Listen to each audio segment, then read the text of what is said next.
Hey everybody, Perlman here from Choice Mortgage, and today I'm going to be answering some of your questions, so let's get started.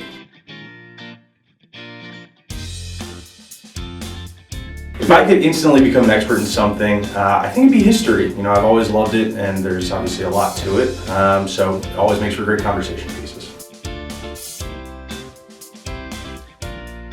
So the main elements in qualifying for a loan, there's really three pieces to it: credit, income, and assets. And we look at each piece individually. What I typically tell people is if you have any one of the three, there's a loan out there for you. The best gift that anyone's ever given me, I'd obviously have to say life for my parents, but the close second would probably be my dog. My girlfriend brought a dog. So pre-qualified and pre-approved are really just two different ways to say the same thing. It all depends on which lender you go to. Some will say that pre-approved is a little bit less intense than pre-qualified, but really it's just about what they want to do, and make sure that you ask any lender that you go to really what specifically it is for them.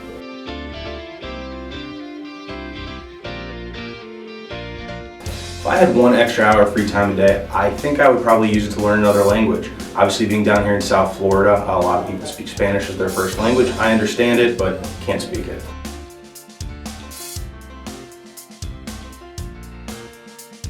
The way that we know what home mortgage option is right for you is really a comprehensive process. We start with a full application. Unlike most lenders, we don't send you to an online landing page. We like to take it over the phone. What that allows us to do is really not only just build a rapport with you so you understand where we're coming from, but so we understand your financial goals for the transaction. After that, we look at all your documents, and then really we spend a few hours with our team here sculpting the perfect mortgage for you.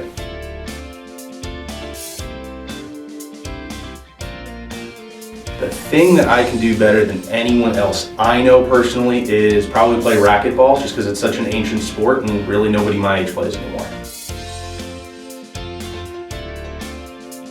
Next step after getting pre-approved for a home mortgage loan is the best step. You get to go shopping. So if you are looking for a purchase loan, now's the time that you work with your real estate agent or whoever that you trust to go out there and look for homes. Once you find one that you want to make an offer on, you give us a call back and we'll get the ball rolling to the next step.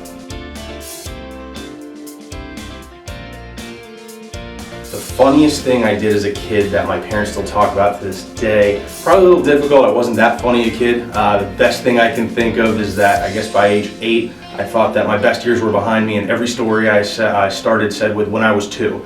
So they love to make fun of me now when I'll say something, and they'll go, "Wait a minute, did that happen when you were 2 years old?" So to close on a home, it really depends on what type of mortgage loan you're getting and what process you're going through. Now on average, if you're getting a conventional or government loan, we can typically do it in as little as 15 to 20 days.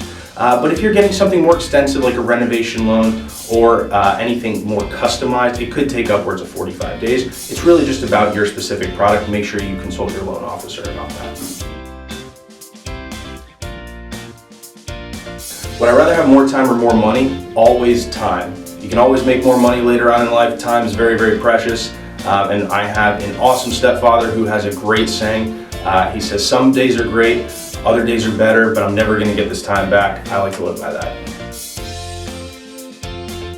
Absolutely anybody in this world can become a homeowner.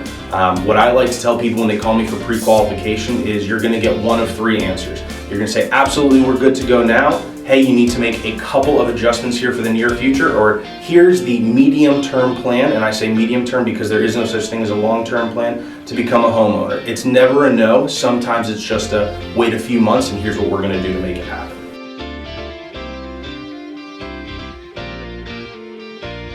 Would I rather have a rerun button or a pause button on my life? I think I'd rather have a pause button. I don't like to go backwards and think about the past. I'm very happy with where I am right now, but sometimes there's some great moments out there. I want to extend those.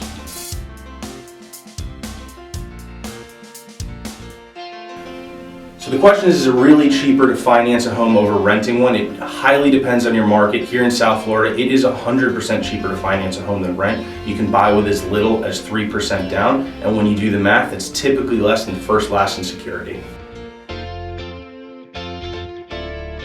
If I knew I could not fail, I think I would be a skydiver with those wingsuits that's always looked great, but way too dangerous for me. Is there ever a good time to buy a home during the year? Summer is typically the busiest season just because that's when kids are out of school. I would tell you the kind of the inside tips are the market is not moving as much in the winter. So if you're looking for a deal, December is actually the best time to buy. When is it best to refinance your home, and is refinancing a bad thing? So it's really all about what your timeline for the home is. Now, the question that we ask when we start is, what are your goals for the transaction? How long are you going to be in the home? If you're going to be in the home a month, 2 months, 6 months, it might be a bad thing. But if you're going to be there on the longer term, rates have dropped and you're looking to accomplish something like pay off debt, lower your payment, lower your term, then refinancing most of the time is a great thing. Thanks guys, I really appreciate it. And if you need to reach me, my information is below on the screen. But of course, you can give me a call anytime at 305-951-1511. That's my direct cell, so get me directly. Or email me at jperlman@choicemortgage.com. Thanks guys.